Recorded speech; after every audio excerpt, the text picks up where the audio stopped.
Доброго вечора. Час новин на телеканалі АТР. 18 травня, 1176-й день анексії Криму. Студія Скандер Маметов. В окупованому Криму відбулася низка пам'ятних заходів до річниці депортації кримських татар 18 травня 1944-го. Раніше окупаційна влада заборонила проведення будь-яких заходів з вшанування жертв геноциду кримсько-татарського народу.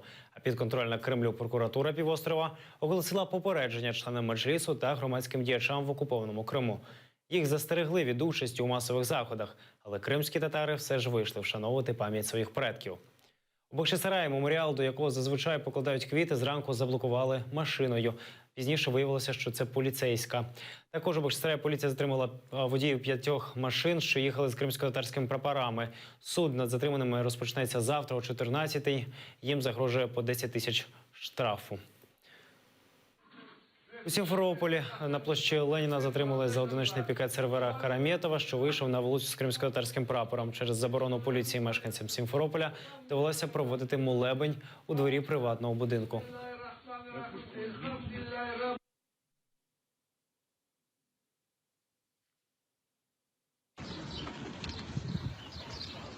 У Джанкої, попри заборону, провели молитву біля меморіального знаку жертвам депортації.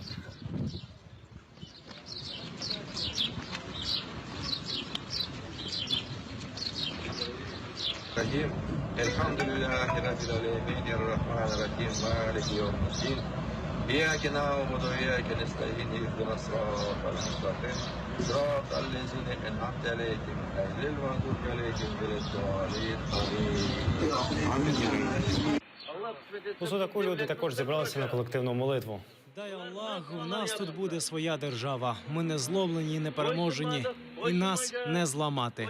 В нас є меджліс, і він завжди буде. Я ничего не нарушил.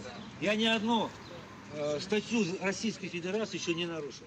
Я пришел со своей мамой-старушкой, вот смотрите, вот с ней помолиться. Который в шкотском вагоне везли в свое время. Вы меня увидели и решили, что я тут что-то организовываю. Люди сами пришли. Вопросы есть ко мне? А как в одно время? У Феодосії активістам довелося відстоювати своє право вшановувати пам'ять загиблих. Я вам не запрещаю. Траурний захід вдалося провести мешканцям сільського поселення Октябрьське. Активісти на чолі з Емілем Мустафаєвим пройшлися ходою центральними вулицями села до меморіалу жертвам депортації, де відбувалася молитва. Після завершення заходу до пам'ятника поклали квіти.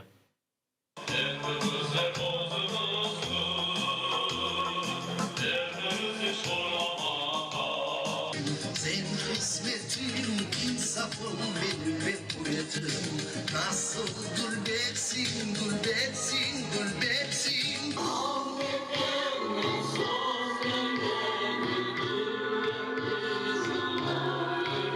Bundan 73 yıl evvelsa 3 роки тому, у 1944 році, 18 травня, кримсько-татарський народ був поголовно депортований зі своєї батьківщини.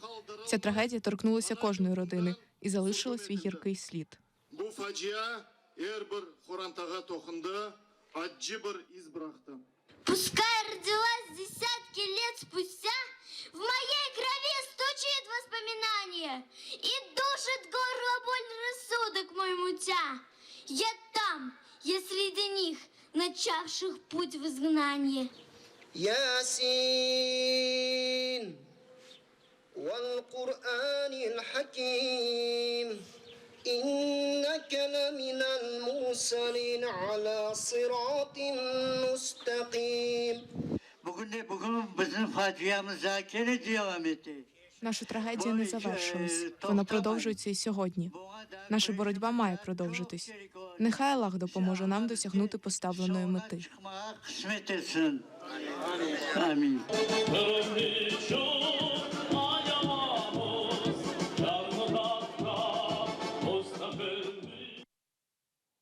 Вечір реквієм до Дня пам'яті жертв депортації кримсько-татарського народу відбувся у Києві. В ньому взяли участь президент України Петро Порошенко, лідери кримських татар, народні депутати, мешканці окупованого Криму.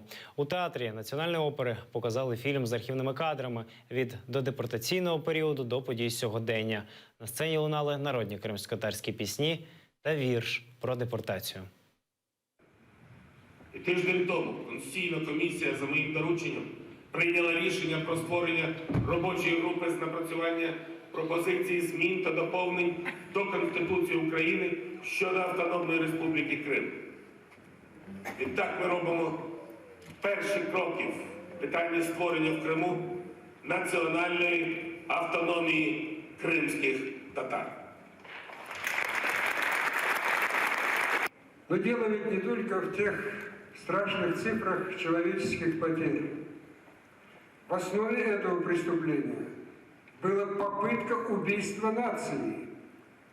В те дни крымские газеты отчетливо писали: перед нами коммунистическая партия поставила цель сделать Крым чисто русским регионом. Я не помню в детстве, наверное, ни одного какого-то семейного ужина или какой-то встречи такой семейной, теплой, без истории про депортацию, про этот ужас, про эти смерти, про этот голод, про то, как уже было еще сложнее. Казалось, уже сложнее, чем в вагонах, наверное, не бывает, но как было еще сложнее по прибытию. З хвилини на хвилину у Києві розпочнеться прем'єрний показ фільму «Чужа молитва». У кінотеатрі «Україна» зараз знаходиться наша кореспондентка Дарина Іванютенко. Вона розкаже, про що цей фільм та хто прийшов на нього. Але з нею ми поспілкуємося пізніше. Також у Києві сьогодні відбулися жалобні заходи до річниці депортації кримських татар. На Майдані Незалежності прийшли сотні людей. Там прочитали дуа, вшанували пам'ять загиблих у період депортації корінного народу. Жалобні заходи відбулися і на Херсонщині. Вшанували пам'ять жертв депортації у селищі Новоолексіївка. Як це було? Дивіться далі. 11 ранку. Мешканці селища, представники меджлісу та місцевої влади збираються на траурний мітинг. Прийшли сюди, щоб згадати про тих загиблих, які були депортовані з рідної землі. Це наша історія, ми повинні її знати, і ми завжди приходимо підтримати тих людей, і завжди вони в нашій пам'яті. Я кримська татарка, тому що мама моя ще жива, живе в Криму, вона безпосередньо була депортована, 13 років їй було, із Крима. І ми дуже багато пережили.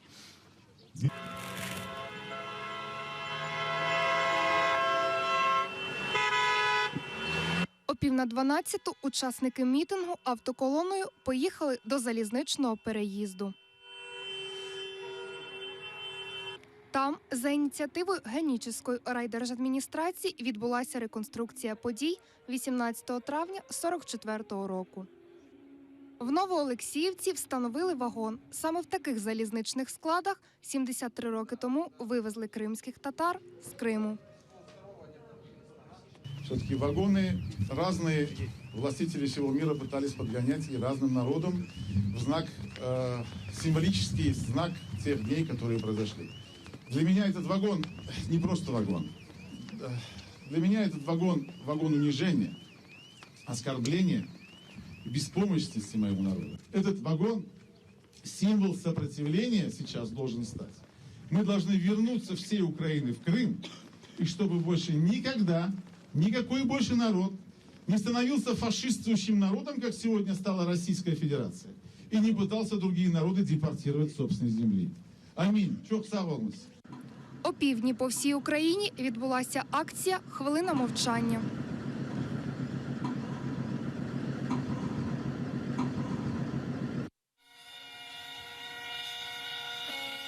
Віктор Пономарьов, Діана Аргінська, Яна Лукашова, Ельдар Ісматов, Заман, АТР. Пізніше учасники акції вирушили на контрольно-пропускний пункт Чонгар. Там також відбувся мітинг, де присутні вшанували пам'ять жертв депортації кримсько-татарського народу.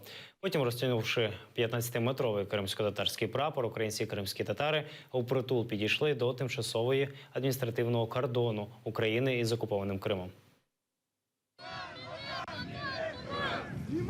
Vatan, millet, Kırım! Takbir! Allah! Takbir!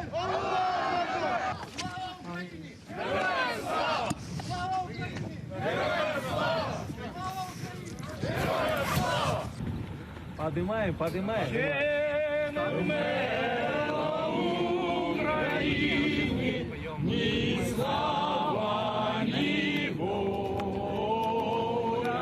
Крим – це Україна! Крим – це Україна! Це Україна! Те крымчане, которые находятся на материке, они посылают сигнал, вот сейчас прямо с этого места, с нуля, мы посылаем сигнал дополнительно еще раз, вообще всему мировому сообществу, украинской власти в частности. Собирайтесь и начните делать то, что вы должны делать. Вы должны открывать ворота в Крым. На завершення учасники мітингу запустили кульки із зверненням до мешканців окупованого Криму. Ми будемо робити з вами все від нас залежне, щоб найскоріше повернути території. Відпускаємо кульки! Летіть, будь ласка, до наших, до українців! Ще не вмерла в Україні ні слава, ні воля. З хвилини на хвилину у кінотеатрі «Україна» має розпочатися прем'єрний показ фільму «Чужа молитва». Зараз на прямому зв'язку зі студією наша кореспондентка Дарина Іванютенко. Дарино.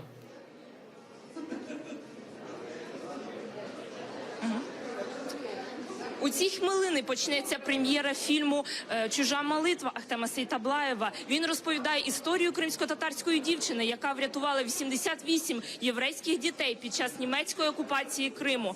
На прем'єру завітали члени Меджлісу, українські політики, співачка з Джамала. Зал повний. У мене все. Більше у сюжеті новин о 21-й.